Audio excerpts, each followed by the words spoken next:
아멘. 주님의 영광을 드립니다. 기도하겠습니다. 하나님 감사합니다. 날마다 숨쉬는 순간마다 어떤 상황에서도 믿음 잃지 않고 주님과 친밀하게 동행하며 나아가는 성도들 되게 하여 주셔서 주님께서 주시는 그 힘으로 주님께서 주시는 능력으로 살아가는 성도들 되게 하여 주시옵소서. 예수님의 이름으로 기도드립니다. 아멘. 교회 소식 전해드리도록 하겠습니다. 우리 저번 주에 전도사랑 추수감사 전도 축제를 했습니다. 우리 1년에 한 번 이렇게 복음을 듣는다는 게 참 귀한 일입니다. 1년에 한 번 와가지고 이런 생각하겠지만 그러나 1년에 한 번이라도 그 들음으로 인해서 들음은 어디 가지 않습니다. 그러므로 들음은 그리스도의 말씀으로 그리고 그 말씀으로 인해서 믿음이 생기는 거죠.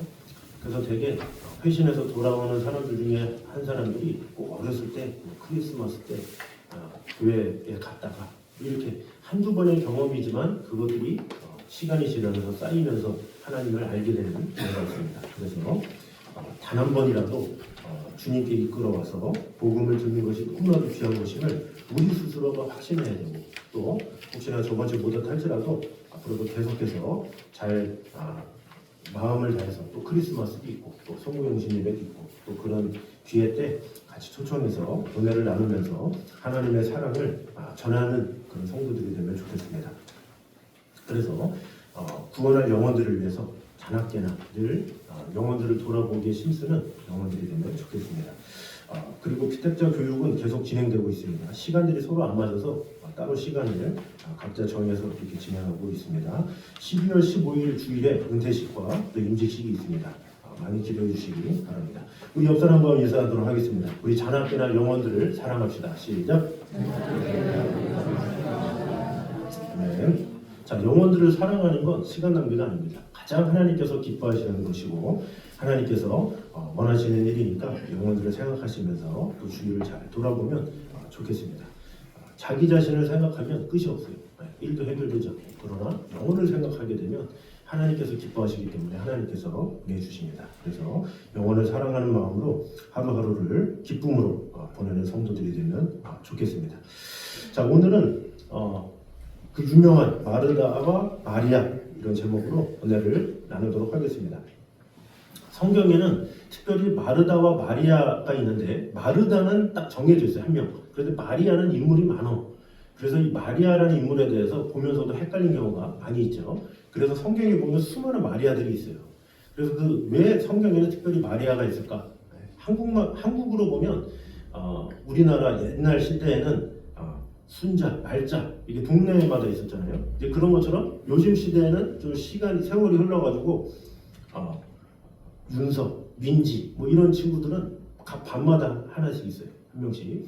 그래서 그 흔한 이름이다라고 보면 돼요. 그래서 마리아도 성경에 보면 마리아라는 이름이 흔하기 때문에 어떤 마리아 이렇게 표현이 되고 있죠. 그래서 마리아를 제가 한번 정리해봤습니다. 자, 먼저 예수의 어머니 마리아가 있습니다. 마태복음, 마가복음, 누가복음, 요한복음, 사도행전에 다 나옵니다. 그래서 예수 그리스도의 육신의 어머니로서 성령으로 잉태되어 예수님을 출생한 인물이죠. 순종적이고 또 경건한 신앙 여인으로 묘사되고 천사 가브리엘의 방문을 받아서 메시아의 어머니가 될 것을 알게 되었고 또 예수의 생애 전반에 걸쳐서 중요한 순간에 등장했습니다. 그래서 가나의 혼인잔치나 또 예수님이 십자가 달리실 때 그 아래에 있었죠. 그리고 예수님의 승천 이후에 사도들과 함께 기도에 전념했던 것이 바로 예수의 어머니 마리아입니다. 자, 그 다음에 많이 나오는 인물이 바로 막달라 마리아죠. 사복음서에 나옵니다. 사도행전은 나오지 않습니다. 그리고 예수님을 따르면서 그분의 사역을 지원한 여인 중에 한 사람이죠. 그리고 누가복음 8장 2절에 보면 7귀신이 나간 후에 예수님을 따랐다 이런 기록이 나와 있습니다. 또 예수님의 십자가 처형과 장례를 지켜봤고 부활하신 예수님을 처음 목격한 인물로서 제자들에게 부활의 첫 증인으로 알려져 있습니다. 그러니까 막달라 마리아의 특징이 뭐냐? 예수님의 부활을 첫 목격한 여인이다 이렇게 보면 되겠죠. 그래서 특별히 뮤지컬 중에서도 마리아 아십니까? 또 지저스 크라이스트 슈퍼스타 이런 데 보면 뮤지컬에 예수님과 어떤 그 남녀 관계로 묘사하는 그 예수님을 뭐 이성적으로 사랑하는 게 아니라 예수님이 자신을 고쳐주시고 구원해 주시기 너무 감사해서 예수님을 위해서 이렇게 기도하려고 하고 예수님을 사모하는 그런 모습으로 그려진 여인, 그 여인이 바로 막달라 마리아입니다. 자, 그 다음 세 번째가 베다니의 마리아입니다. 제가 빨간색으로 한 것은 오늘 본문에 나오는 마리아는 베다니의 마리아이기 때문에 그렇습니다. 이 베다니의 마리아는 사복음서에 나오고 마르다의 동생이자 나사로의 자매로 베다니에 살고 있습니다. 그래서 베다니의 마리아다 이렇게 말을 하는 거죠. 예수님의 발치에 앉아서 가르침을 받았고 또 경건한 태도를 보였죠. 오늘 본문에 나옵니다. 그리고 나사로가 죽었을 때 슬퍼하면서 예수님께 믿음을 표현한 여인입니다. 또 나사로를 부활시키신 사건과 관련이 있죠. 그래서 요한복음 11장에 자세히 나오는데 그 나오는 마르다가 바로 베다니의 마리아입니다. 또 예수의 발에 값비싼 향유를 부어서 기름을 붓고 머리카락으로 닦은 것이 바로 베다니의 마리아예요. 그러니까 막달라 마리아가 발을 닦아준 것이 아니라 베다니의 마리아가 닦아준 거죠. 자, 그 다음 마리아가 있습니다. 작은 야고보의 어머니 마리아가 있어요.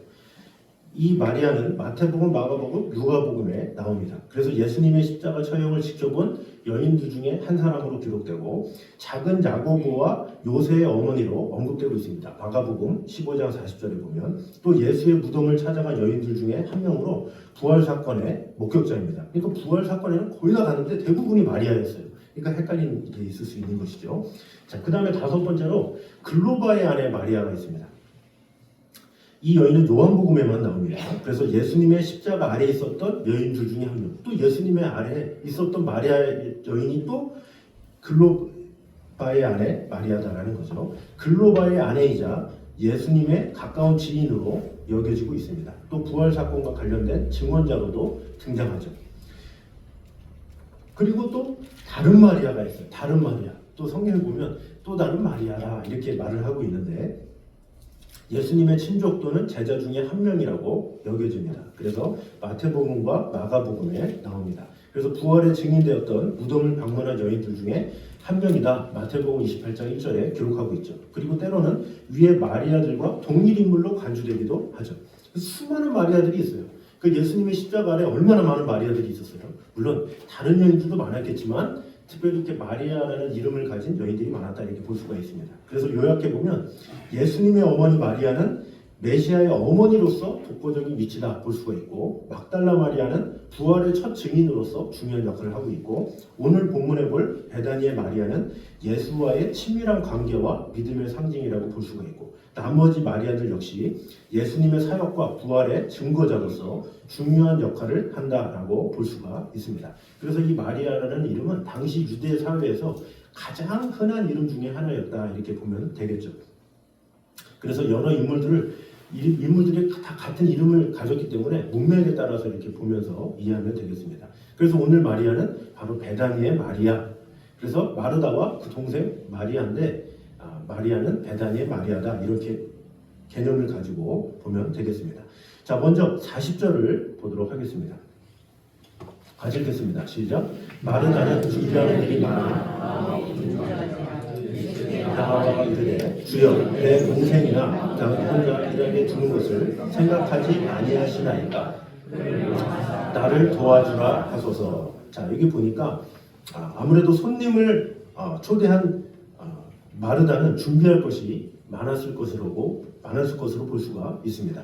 자, 그런데 마르다는 준비한 일이 많다 이렇게 말을 하고 있는데, 준비한 일이 뭐겠습니까? 자, 먼저 38절을 보면 마르다가 어떻게 예수님을 영접했는가 기록이 나옵니다. 읽어보겠습니다. 시작. 마르다라는 이름하는 한 여자가 자기 집으로 영접하더라. 자, 여기 보니까 길을 갈 때에 마을에 들어갔을 때 어머 예수님이시네요. 우리 집에 오실래요? 하면서 모시고 온 거예요. 그러니까 선약이 있었던 것이 아니라 마르다가 예수님을 보니까 너무 감격에 젖어서 예수님 우리 집에 좀 오시면 안 될까요? 하면서 애원을 해서 데리고 온 장면이라고 볼 수가 있습니다. 사실 미리 약속을 누군가와 하면 어떻게 됩니까? 미리 집안 정리나 청소나 뭐 음식이나 이런 준비를 다 하겠죠. 그런데 갑자기 일어난 일이야. 길을 가다가 갑자기 예수님을 만난 거예요. 그러니까 그 마음 가운데 어떻게 돼요? 집안 청소해야 되는데, 음식 준비해야 되는데, 이런 생각을 할 수밖에 없죠. 그래서 우리도 누군가에게 갑자기 오라고 그러면 뭐라고 그래요? 야, 30분 있다 와. 집안 좀 정리 좀 할게. 이렇게 말을 하잖아요. 지금 그런 상황인 거예요. 집안이 어떻게 되는지도 모르고. 그런 상황에서 예수님이 너무 반가운 나머지 초청을 했는데 갑자기 불안한 그런 상태라고 볼 수가 있습니다. 자, 그리고 미리 손님이 오는 것을 준비가 되었으면 메뉴도 미리 준비해놨겠죠. 그런데 갑자기 예수님을 불렀으니까 집에 뭐가 있는지도 알 수가 없는 그런 상황인 거예요. 또 어디 시장에 가서 이렇게 들러서 뭐 해야 되나 이런 걱정을 할 수밖에 없는. 그래서 이 귀한 손님을 모셨는데 라면을 끓여드릴 수도 없고, 뭐 그 당시 때 라면도 없었겠지만 뭐 인스턴트를 할 수가 없잖아요. 귀한 손님인데. 그러니까 방도로 쳐야 되지. 또 음식을 해야 되는데 또 손님이 오는데 집안에 있는 음식으로 먹겠습니까? 그래도 장을 봐야지 제대로 된 음식을 가지고 할 수 있겠죠. 그래서 바쁜 사람들은 이제 그런 상황을 알죠. 그래서 손님을 초청하고도 발이 동동 걸리는 거예요. 어떡하지? 방쳐야 되는데, 음식해야 되는데 이런저런 생각 가운데 있다라는 거죠. 자, 그래서 중요한 것은 바쁜 것이 문제가 아니라 그 다음 단어라고 볼 수가 있습니다. 같이 한번 읽겠습니다. 시작. 마르다는 준비하는 일이 많아 마음이 분주한지라. 자, 마르다의 마음 상태를 표현할 때 분주하다 이렇게 말을 하고 있죠. 분주하다. 이 분주하다가 뭘까? 헬라어를 한번 봤습니다. 헬라어를 보니까 페리에스파토라고 해서 이것을 풀이해 보면 분주하다 이것을 풀이해 보면 페리 주의를 또는 둘러싸다 이런 뜻이 있고, 또 끌어당기다 해서 스파오 해서 끌어당기다 잡아당기다 이런 뜻이에요. 이 두 단어가 결합되어서 여러 방향으로 끌려가다 마음이 산만해지다 이런 뜻이에요. 그러니까 마음이 이리 끌리고 저리 끌리고 저기서 끌고 여기서 끌고 그런 상황인 거죠. 하나로 초점이 맞춰진 것이 아니라 이래저래 분주해서 아무것도 못하는 그런 상황이다 볼 수가 있습니다. 그래서 마르다는 예수님과 제자들을 대접하기 위해서 여러 가지를 하면서 마음이 산만했다 볼 수가 있습니다. 예수님을 불렀지만 예수님 혼자 오니까 예수님이 야 나만 초청했으니까 너희들은 좀 밖에 좀 있어라 얘기하겠습니까? 아니죠. 예수님을 초청했다는 건 제자들을 같이 부른 거예요. 그러면 12명의 제자들이 다 같이 들어가니까 총 13명이겠죠. 그 13명이 우글우글 북적북적 하는 그 상황에서 마르다는 예수님만 보고 했는데 그 뒤에 딸려오는 인원이 엄청 많고 준비할 것도 많고 방을 쳐야 될 것도 많고 그러니까 당연히 분주할 수밖에 없다라는 거죠. 그래서 이 단어는 단순히 바쁘다는 것을 넘어서 내적으로 혼란스럽고 압박받는 상태다 이렇게 볼 수가 있습니다. 자, 마르다는 자기가 존경하는 손님을 위해서 수고를 마다하지 않았죠. 이것에 대해서 이 접대에 대해서 예수님도 오히려 긍정적으로 보시고 있습니다. 누가복음 10장 7절과 8절입니다. 같이 한번 읽겠습니다. 시작.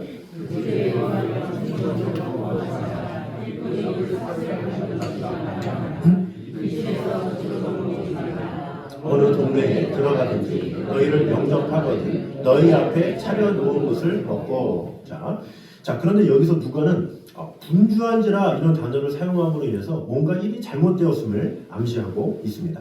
자, 몇 가지 점에서 사도행전 6장 1절에서 6절에 보면 거기에서도 비슷한 상황이 나와요. 예수님의 제자들이 복음을 전하고 또 말씀을 읽고 또 기도를 하고 주님의 교회의 일을 사역을 해야 되는데 뭐 재정적인 일, 또 음식을 만들고 또 여러 가지 그런 성도들의 일을 돌보다 보니까 말씀을 준비하고 기도하고 뭔가 이렇게 주님을 위해서 할 수 있는 일들이 너무 부족한 거예요. 그래서 어떻게 합니까? 7 집사를 세우는 장면이 나옵니다. 우리 누가복음 1장, 사도행전 6장 1절에서 3절까지 한번 읽어보겠습니다. 시작. 그때의 제자가 더 많아졌는데 자기의 아부들이 매일 구제에 빠짐으로 히브리 사람을 원망하니 12 사도가 모든 제자를 불러 이르되 우리가 하나님의 말씀을 제쳐놓고 접대를 일삼는 것이 마땅치 아니하니 형제들아 너희 가운데서 성령과 지혜가 충만하여 칭찬받는 사람 7을 택하라. 우리가 이를 그들에게 맡기고. 자, 지금 제자들도 분주해서 어떻게 보면 많이 바빴잖아요. 바쁘기 때문에 그 일을 나눠서 해야 되겠다 해서 7 집사를 세운 장면이 나옵니다. 자, 사실 그런데 이 제자들이 분주했다 이렇게까지는 하지 않죠. 그냥 일의 사역이 많이 치이기 때문에 이것은 좀 나눠서 해야지 이렇게 볼 수가 있습니다. 사실 식사를 준비하느라고 많은 일을 버려놓은 마르다가 이 동생의 도움을 요청한 것은 당연한 일입니다. 그러나 문제가 무엇입니까? 이 마르다의 이 지금 상황은 당연한 듯하지만 이 마르다에게는 문제가 2가지 있었어요. 그 2가지 문제들을 오늘 보도록 하겠습니다. 자, 먼저 첫 번째는 분주함은 염려를 낳는다라는 것입니다. 자, 마르다의 요구는 상황의 독특성을 제대로 깨닫지 못했고 또 지극히 선한 의도임에도 불구하고 이생의 염려와 재리의 일에 빠져서 제자로서의 진정한 삶 속에서 가장 우선시되어야 될 가장 중요한 것을 놓쳤다 이렇게 볼 수가 있습니다. 사실 마르다는 예수님을 모시고도 염려와 근심이 있었어요. 반면 마리아는 어땠습니까? 예수님께서 하고 싶은 말씀을 하실 때 귀를 기울여서 경청했다 이렇게 볼 수가 있습니다. 자, 그런데 이 마르다의 이런 모습 속에는 예수님이 이미 누가복음 8장에 말씀하고 계십니다. 같이 한번 읽겠습니다. 시작. 가시떨기에 떨어졌다는 것은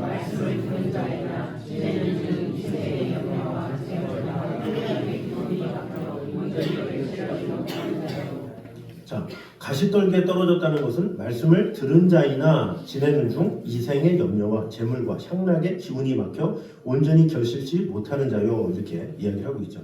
사실 마르다가 이러는 상황에서 예수님 말씀 못 듣겠습니까? 예수님은 이렇게 발성이 잘 되는 분이에요. 마음이 가난한 자는 복이 있나니. 자, 산상수훈에서 몇만 명이 있어요. 마이크도 없어. 근데 마음이 가난한 자는 복이 있나니 다 들었어. 그렇게 넓은데도 예수님은 겸손하고 온유하신 분이기 때문에 턱에 심이 안 들어가요. 이게 턱에 심이 안 들어가면 소리가 크거든요. 그 예수님이 전하는 게 산상수훈에서도 들렸는데 지금 마르다의 집이 크면 얼마나 크겠습니까? 그런데 그 좁은 상황에서 13명밖에 없고 14명 정도밖에 없잖아요. 근데 그런 상황에서 예수님이 말씀을 전하는데 안 들렸겠습니까? 들렸겠죠. 들렸지만 안 들렸어요. 왜? 자신의 마음이 분주했기 때문에, 자신의 마음이 딴 데가 있었기 때문에 그 말씀을 듣지 못했다라는 거죠. 실제 마르다는 그래서 염려를 하고 있다는 것을 볼 수가 있습니다. 자, 41절 보겠습니다. 시작. 내가 많은 일로 염려하고 근심하라. 자, 이렇게 얘기를 하고 있죠. 마르다야, 내가 많은 일로 염려하고 근심하나 이렇게 말씀하고 있죠. 실제로 예수님은 누가복음 12장 22절에 제자들에게 이렇게 말씀하셨습니다. 읽어보겠습니다. 시작. 또 제자들에게 이르시되 그러므로 내가 너희에게 이르노니 너희 목숨을 위하여 무엇을 먹을까 몸을 위하여 무엇을 입을까 염려하지 말라. 자, 이렇게 염려라는 표현을 표현하고 있는 거예요. 너희는 무엇을 먹을까 무엇을 마실까 무엇을 입을까 염려하지 말라. 그 염려를 지금 마르다가 하고 있는 거예요. 음식 앞에서 또 여러 가지 준비를 하는데 걱정하고 근심하고 있다라는 거죠. 그래서 일상생활의 이 통상적인 일들이 마르다에게는 덫이 되어서 이 땅에 속하는 관점을 가지고 염려하고 근심하고 있다라는 거죠. 그래서 세상에서 가장 쓸데없지만 가장 사람을 피곤하게 하는 것이 바로 염려예요. 자, 마태복음 6장 27절에 이렇게 말합니다. 시작. 너희 중에 누가 염려하고 그 길을 한 자라도 더할 수 있겠느냐. 자, 염려로 인해서 얻을 수 있는 것은 하나도 없죠. 그럼에도 불구하고 사람들이 대부분은 염려를 해요. 그래서 염려의 80%는 다 쓸데없는 염려다 이렇게 말하고 있잖아요. 사람들이 어떤 염려를 특별히 많이 하냐? 어떤 염려를 많이 하냐면 대부분 아직 일어나지 않은 미래의 걱정이나 통제할 수 없는 상황에 비롯되는 경우가 많이 있죠.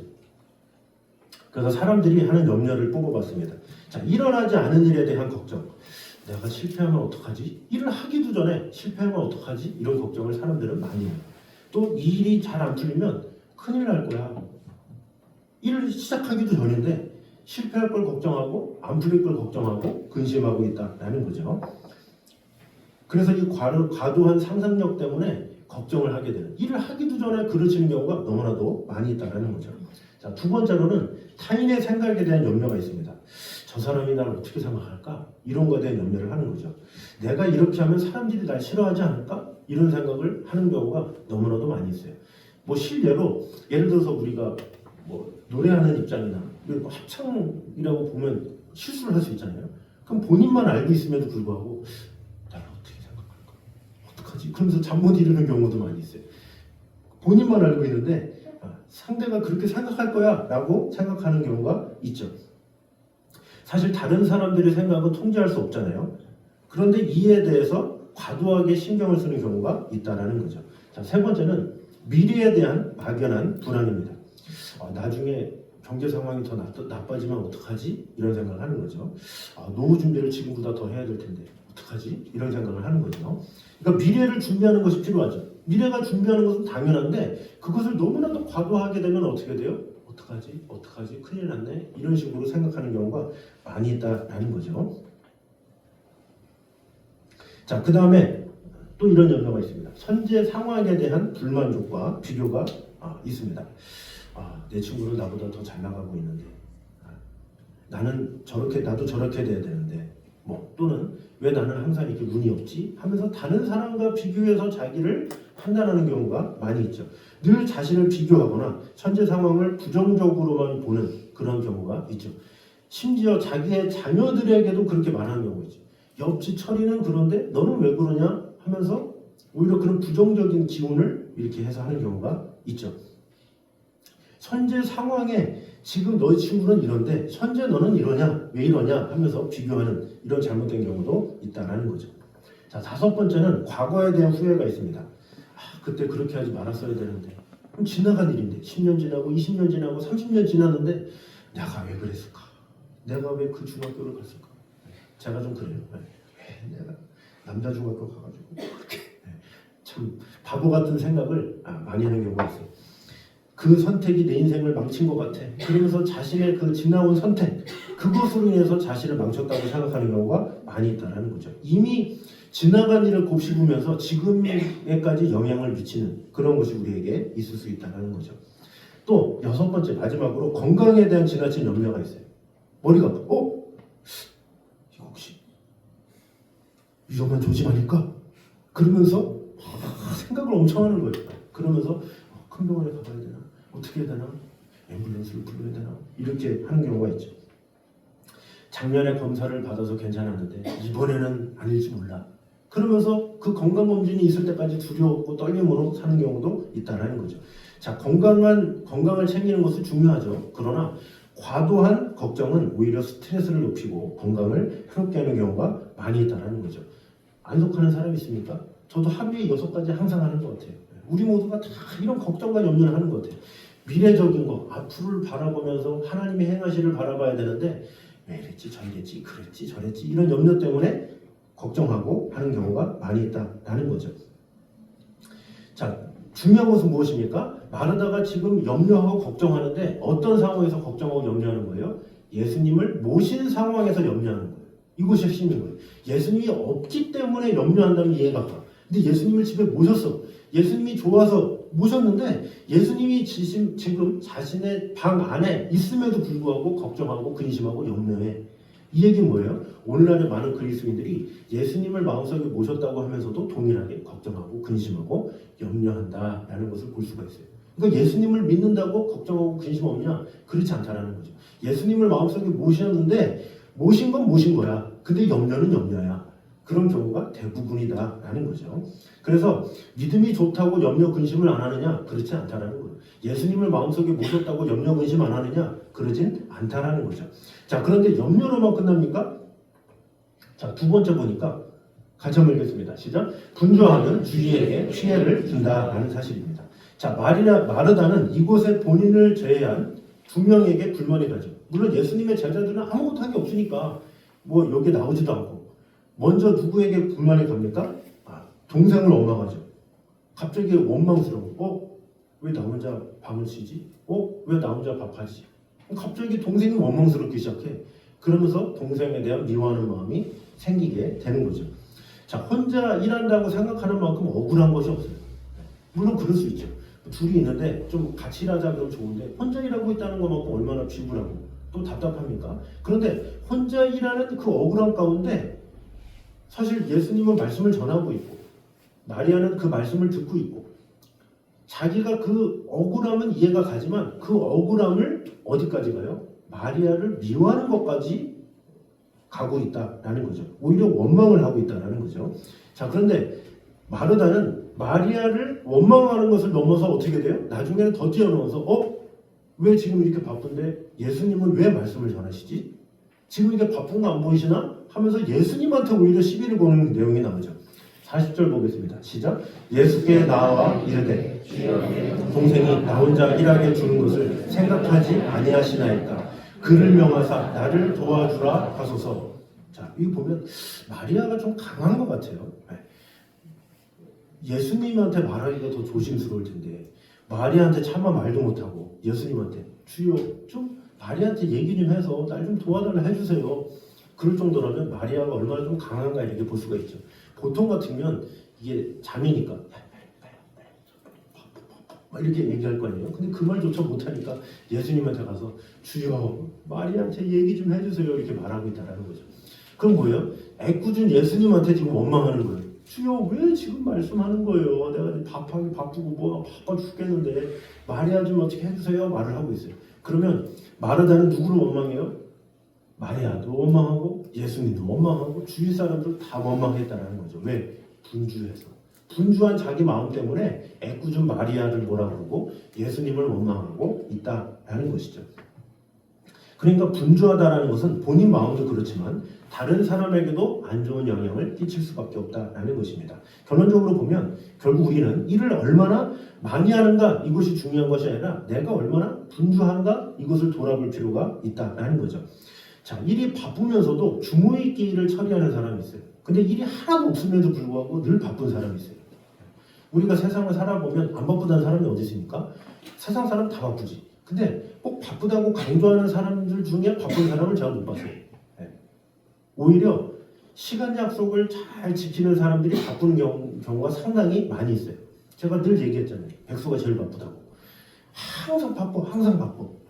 항상 바빠. 일을 이것도 해야 되고 저것도 해야 되고. 그러나 뭐 하나 특별하게 일을 못해. 그러나 정말로 바쁜 사람들은 어때요? 시간을 딱 정하죠. 그래서 어떤 회사에서도 일이 맡겨진 사람들은 더 맡고 하거든요. 주어진 일이 보통이 아니에요. 그래서 부하 직원이 나는 이렇게 일이 많아요 하고 상사 직원한테 말하면 내일은 어떤지 아니 쫙 펴주면 1부터 20까지 쭉 있어. 근데 그 사람이 왜 상사가 되고 왜 높은 자리에 올렸나 이렇게 보면 아침에 딱 와가지고 우선순위를 쫙 정하죠. 1부터 20, 30 쭉 해가지고 우선순위를 가지고 탁탁탁탁탁 해요. 요동하지 않아, 바쁘지 않아. 1번, 2번, 3번, 4번 하나씩 탁탁탁탁 끝내. 그러니까 불평도 없어. 그냥 탁탁탁탁 해. 그러니까 일하기 바쁘니까 분주하지도 않아. 근데 3개인 사람이, 2개인 사람이 왜 이렇게 일 시키는 거야. 불평, 불만부터 우선 가득하죠. 그러면서 1번 하다가 갑자기 이거부터 해야지. 2번 하고 2번 하다가 갑자기 3번 하고 그러다 1번 하고 그러면서 우선순위를 놓쳐버리고 3번만 하고 퇴근하고 이런 경우가 대다수예요. 또 그런 사람의 특징이 뭐냐? 잠잘 거 다 자고 먹을 거 다 먹어요. 그런 특징이 있어. 정말로 주모 있게 하는 사람들은 쪼개서 먹고 쪼개서 자고 뭔가 이렇게 주모 있게 하는데 주모 있게 하는 사람들은 항상 바쁘다 그러면서 잠잘 거 다 자고 먹을 거 다 먹고 만날 사람 다 만나면서 항상 바쁘다 그런다라는 거죠. 결국 이 분주함은 우리도 경험할 수 있다라는 거죠. 자, 우리 또한 하나님의 일을 하면서도 내적으로 불안하고 마음이 산만할 때가 있다라는 거죠. 그런 문제가 왜 생기느냐? 우선순위가 흐트러질 때 생긴다라는 거죠. 저도 어렸을 때 보면 교회에 봉사를 많이 하잖아요. 이제 교회 규모가 좀 있고 그러다 보면 교회의 일들을 좀 겹쳐서 하게 돼요. 찬양대도 하고 교사도 하고 뭐 식당에 어떤 일도 하고 뭐 되게 작은 일들도 하고 뭐 주차에 대한 일도 하고 이런 일들을 할 때가 있어요. 그래서 보통 보면 교회에도 아무리 인원이 많아도 일할 수 있는 사람은 정해져 있어요. 한 10% 이내만 열심히 일하고 나머지 90%는 사실은 주일에 예배만 드리고 이렇게 하는 경우가 많죠. 그래서 바쁜 사람이 더 바빠 항상. 그래서 직분을 맡는다 그러면 맡은 사람이 더 많다. 결국에 누가 더 많느냐? 직분 5개 있는 사람이 또 하나를 맡을 가능성이 더 많아요. 직분이 아예 없는 사람은 아예 안 해. 못해요. 바빠요. 이러지. 오히려 5개 가지는 사람이 결국 더 하고 결국 누가 더 일하느냐? 직분 8개, 9개 가진 사람이 더 해. 실질적으로 사실은 그래요. 이 세상의 일들도 그렇고 교회 일들도 그렇고. 그런데 문제는 뭐냐? 그런 일들을 하다 보니까 치여. 새벽같이 일어나서 뭐 교회에 어떤 일들 하고 그리고 찬양하고 그 다음에 또 교사하고 뭐하고 이렇게 하다 보면 아침부터 저녁까지 봉사만 하다가 끝나. 생각나는 건 목사님 말씀이 생각나는 게 아니라 일에 치인다 이거밖에 생각이 안 나. 경험해본 사람만이 알아. 저도 항상 연말만 되면 내년에는 좀 내려놓고 싶다 이런 생각을 너무 많이 했어요. 그런데 제가 그것을 언제 이것이 잘못됐다는 것을 깨달았냐면 캠퍼스 때 제가 선교단체에 있을 때 형제들과 성경 공부하면서 깨달았어요. 그것을 형제들 사이에서는 뭐라고 얘기하냐면 교회맨이다 이렇게 얘기를 하고 있어요. 교회맨. 교회맨이 뭐냐? 교회 일에 얽매인 사람들을 말하는 거예요. 교회 일하러 가는 아침에 가서 찬양하고 뭐 커피 봉사하고 무슨 일하고 저런 일하고 이거 봉사하느라고 하나님과의 만남은 없어. 근데 교회 일만 해. 그러다 보니까 퍼지는 거예요. 힘들어. 집에 돌아가면 또 연말 되면 일 좀 내려놓고 싶은데 그런데 그 열심히 또 어디 갑니까? 또 연말 되고 또 그러면 새해가 되면 그래도 내가 아니면 누가 하냐 그러면서 또 이 일 맡고 저 일 맡고 저 일 맡고 저 일 맡고 작년보다 한두 개 더 맡아. 그러면서 해보겠다 이렇게 하놓고서 또 5월 되고 6월 되고 막 퍼지기 시작하면서 10월 되면 또 그렇게 돼. 그것을 교회맨이라고 하는데 그 특징이 뭐냐? 교회 나오는 이유가 하나님과의 만남, 하나님과의 교제인데 하나님과의 만남 교제보다는 일하기를 바쁜 거야. 일에 쌓인 거야. 이 일 해야 되고 저 일 해야 되고 청소도 해야 되고 뭐도 해야 되고 이러다 보니까 하나님과의 교제는 저 멀리 있고 내가 일하다 보니까 지쳐서 쓰러지는. 그러니까 본인이 하나님의 말씀으로 성장이 돼야 되는데 하나님의 말씀은 튕겨져 나가고 자기는 일하다 보니까 자기 의의가 되고 그러다 보니까 낙심하고 쓰러지는 경우가 너무나도 많이 있다라는 거죠. 자, 주님께서 우리에게 원하시는 것은 하나님의 말씀이에요. 그 말씀을 통해서 은혜를 받고 그 말씀으로 힘을 얻고 그 말씀으로 승리하길 원하세요. 우리의 남은 일주일이 월요일부터 토요일까지 주님 앞에 산제사를 드리면서 선포된 말씀을 통해서 내가 어떻게 살아가느냐 이게 중요한 것이지. 근데 대부분의 많은 교회맨과 같은 사람들은 교회에서 많은 일을 했어. 그 월요일부터 되게 힘들게 직장 일을 하든지 뭐를 하든지 막 힘들어. 스트레스 받아. 토요일 때부터 벌써 피곤이 몰려와. 내일 새벽에 어떡하지? 이런 것들 때문에 그런 경우가 너무나도 많이 있어요. 그러니까 얼마나 그것이 분주하고 힘듭니까? 저는 성가대 지휘를 10년 이상 했어요. 그러면 그 사람들이 장년부면 편해요. 어른들이면 알아서 하니까. 근데 제가 이 머리가 흰머리가 많거든요. 그 이유가 뭐냐면 중고등학생들을 오래 하면 머리가 하얘져요. 그래서 제가 염색약을 항상 해가지고 바른 이유가 중고등학생 다루기가 쉽지가 않아요. 그래서 평일부터 매일 전화를 해야 돼. 그 대원이 50명이 넘는데 그 친구들을 매주 전화하려면 얼마나 오래 걸리겠어요. 하루에 5명 이상 잡아놓고 5명에서 7명을 전화를 해야 돼요. 그래서 제가 대학 때 TTL 지역 할인입니다. 그거 아세요? 옛날에 그때 매일 전화기 할인된다고 했다가 대학 때 전화비가 15만 원, 20만 원 나왔어요. 생활비보다 훨씬 갑절로. 왜? 밤마다 계속 전화해가지고 야 잘 지내고 있냐? 뭐하고 있냐? 이번 주에 보자. 요거 하느라고 주중 내내 그 50명한테 매주 전화 매일같이 5명에서 10명씩 쪼개가지고 그렇게 하고 또 토요일 날에는 직접 만나 돌아가면서 파트장 만나고 누구 만나고 계속 만나니까 얼마나 피곤하겠어요. 근데 그것이 잘 된 거냐? 그렇지 않다는 거죠. 그것이 일로 되니까 왜 안 나오지? 왜 어떡하지? 이런 것 때문에 걱정하고 근심하고 그러면서 이런 일들 하면서 주일날 또 안 나오잖아요? 안 나오면 얼마나 화가 나요. 전화를 했는데 안 나와? 어디 안 나와? 그래가지고 또 예배 끝나자마자 전화해가지고 너 뭐해 지금? 너 왜 안 나와서? 그러면서 또 그러고 이래 반복되는 거예요. 반복되니까 일은 피곤하고 계속 지칠 수밖에 없다는 거죠. 그러니까 우리의 일이 하나님과의 관계, 교제가 아니라 사람과의 어떤 대하는 것, 봉사, 일 이런 거에만 하게 되면 우리가 넘어질 수밖에 없는 거예요. 그러다가 제가 은혜를 받고 그때 깨달았죠. 아, 내가 사람을 돌보고 이런 것도 중요하겠지만 내가 먼저 하나님과 교제하는 게 중요하구나. 그래서 그때부터 큐티 모임을 만들었어요. 그래서 평일날 오전에도 애들 학교 가기 전에 큐티하고 가게 하고 또 끝나고서 큐티하게 하고 아니면 뭐 주일날에도 새벽 7시부터 큐티를 시키고 그러니까 어떤 말씀으로 하나님과의 교제 가운데 오게 되니까 피곤이 사라지는 거예요. 내가 한다가 아니라 하나님께서 하신다라는 믿음이 생기기 때문에 그래서 우리에게도 중요한 것이 무엇입니까? 하나님과의 관계가 더 중요합니다. 교회에 내가 얼마나 일을 하느냐 그건 나중이야. 일은 나중이야. 하나님께 은혜를 받잖아요. 주님에 대한 사랑과 은혜가 있으면 그 일이 일로 여겨지지 않아요. 하늘을 나는 것 같아요. 기쁘고 즐거워. 쉽게 말해서 여성이 남자의 사랑을 받으면 어때요? 더 사랑해주고 막 메뉴가 바뀌고 막 더 해주고 싶고 막 그런 마음이 있잖아요. 마찬가지로 우리가 주님의 사랑을 받으면 그 사랑을 전하고 싶어 저는 견딜 수 없어요. 일하는 게 지치지 않아. 너무나도 행복해. 그러나 주님에 대한 관계가 없으면 그때부터 불평불만이 생기고 사람이 미워지고 교회가 원망스럽고 이렇게 저렇게 생각할 수밖에 없다는 거죠. 결국 이 마르다의 모습은 우리의 모습일 수 있다는 것을 우리는 알아야 돼요. 마리아는 많은 일들이 있었겠죠. 방도 쳐야 되고 밥하는 거 몰랐겠습니까? 그러나 마리아는 가장 중요한 것이 예수님의 말씀을 듣는 것임을 알았어요. 그래서 그 무엇보다 먼저 무릎을 꿇고 예수님의 말씀을 들었다는 거죠. 예수님이 머리둘 곳이 없는 분인데 예수님이 먹을 걸 요청하셨습니까? 예수님의 깨끗한 집을 요청했습니까? 아니에요. 그냥 마르다가 요청했으면 그냥 마르다나 마리아나 그냥 무릎 꿇고 예수님 말씀을 들으면 돼요. 굳이 마르다는 예수님이 말하지도 않은 것을 혼자 하겠다고 하다가 보니까 분주하고 결국에는 이러지도 못하고 저러지도 못하고 아무것도 얻지 못하는 그런 경우가 있어진 거죠. 마찬가지로 주님께서 원하시는 것이 무엇입니까? 미가서 5장에 보면 사람아 주께서 내게 원하시는 것을 보이셨느니 오직 공의를 행하며 인자를 사랑하며 겸손히 내 하나님과 함께 행하는 것이 아니냐. 주님께서 우리에게 원하는 것은 그거예요. 하나님과 동행하는 것, 하나님의 말씀을 듣고 하나님 안에 거하는 것, 그걸 원하시는 거예요.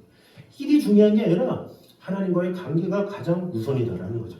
하나님과의 관계가 있을 때 그 모든 일들도 하나님의 은혜 가운데 이루어지게 돼 있어요. 그러나 그 모든 일들을 내 중심으로, 내 생각으로, 내 계획으로 하게 되면 사람들을 판단하게 되고 그런 분주함으로 인해서 사람들을 정죄할 수밖에 없다라는 것입니다. 그러므로 우리는 우선순위를 세워야 합니다. 하나님의 교제냐 아니면 일이냐 이것을 우리는 그 갈등 가운데 있는 거예요. 가장 우선은 그리스도인이라면 하나님과의 교제의 우선순위를 둬야 돼요.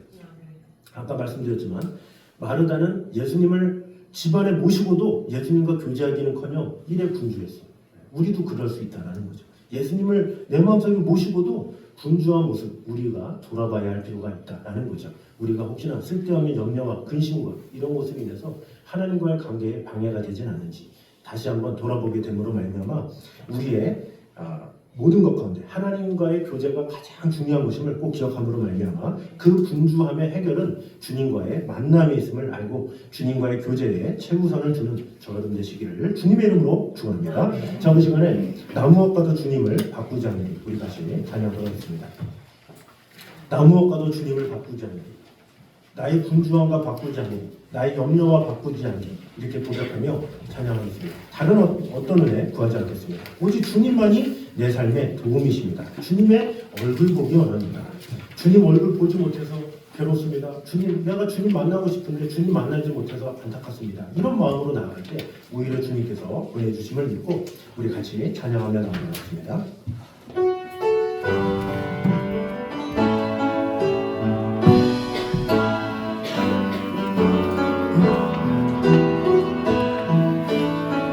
무엇과도 주님을 바꾸지 않으리. 다른 어떤 은혜 구하지 않으리. 오직 주님만이 내 삶의 도움이시니 주의 얼굴 보기 원합니다. 우리 한 번 더 고백합니다. 나 무엇과도 주님을 바꾸지 않으리. 다른 어떤 은혜 구하지 않으리. 오직 주님만이 내 삶의 도움이시니 주의 얼굴 보기 원합니다. 우리 다 같이 일어나서 고백합니다. 주님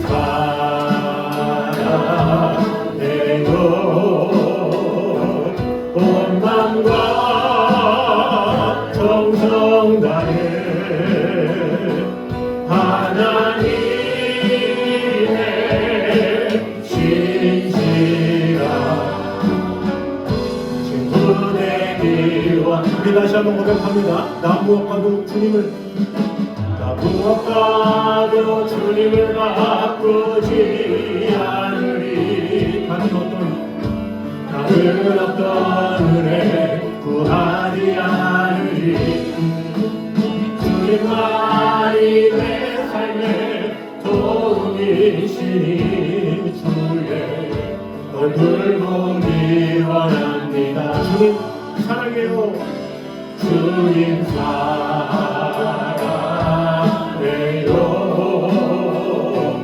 온 마음과 정성 다해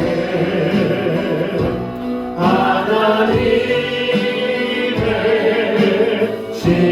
신실한 친구 되기. 우리는 손을 들고 고백합니다. 주님 사랑해요. 주님 사랑해요.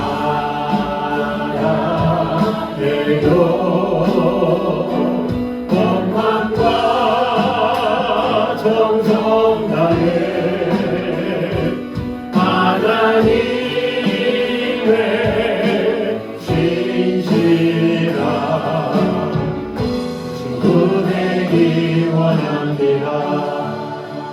그 시간 한 목소리로 같이 기도하도록 하겠습니다. 우리 그리스도인들은 하나님께서 주시는 힘으로 일하는 자가 되어야 합니다. 우리에게 가장 중요한 것은 하나님과의 교제요, 하나님과의 만남입니다.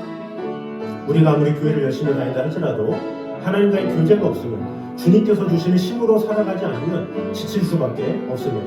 그래서 우리 같이 기도할 때 주님, 이 세상 그 무엇보다 어떤 세상의 분주함에 빠지는 것이 아니라 교회 안에서의 어떤 일로 분주한 것이 아니라 오직 주님과의 교제에 초점을 맞추며 하나님과의 만남에 최선을 다하는 자가 되기 원합니다.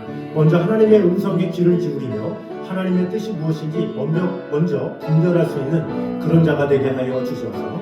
세상의 어떤 분주함 다 내려놓고 오직 주님과 만남으로, 주님과 교제함으로 세상의 빛과 소금으로서 온전히 드러내기에 부족함이 없는 성도가 되게 하여 주시옵소서. 이 시간에 한 목소리로 같이 기도하겠습니다. 기도하겠습니다. 사랑해 주님 감사합니다. 우리와 주는 언제나 함께 하신 주님, 세상의 모든 분주함 다 내려놓고 오직 주님만을 믿고 주님만을 따르며 나아가는 성도들이 되게 하여 주시옵소서. 아버지 하나님, 이렇게 저렇게 바쁜 핑계 되는 것이 아니라 규모 있게 하나님의 뜻을 하나님의 일들을 온전히 행하기에 부족함이 없도록 주님 지켜주시고 함께하여 주시옵소서. 우리의 마음이 우리의 생각이 주님을 향하게 도와주시고 아버지 하나님의 은혜 가운데 거할 수 있도록 주님 역사하여 주시옵소서. 주님의 은혜가 주님의 사랑이 주님의 축복이 우리 안에 가득 넘치게 하여 주시옵소서. 신실하신 주님의 약속 붙잡고 주 하나님만 바라보며 나아갈 수 있도록 주 지켜주시고 돌봐주시고 함께하여 주시옵소서. 주님의 나라와 영광 위하여 마음을 다하며 아버지 하나님의 선하신 뜻 가운데 거할 수 있도록 주여 언제나 함께하여 주시옵소서. 주님만을 바라보며 아버지 하나님께서 주시는 은혜 가운데 온전히 거할 수 있도록 주여 지켜주시고 함께하여 주시옵소서. 아버지 하나님 주님 사랑합니다. 아버지 하나님 신앙생활에 있어서 가장 중요한 것은 바로 하나님과의 교제임을 오늘 보게 되었습니다. 분주함의 해결은 주님과의 만남에 있음을 오늘 보게 되었습니다. 오직 그 무엇보다 주님과의 교제에 최우선을 두는 그런 자들이 되게 하여 주시옵소서.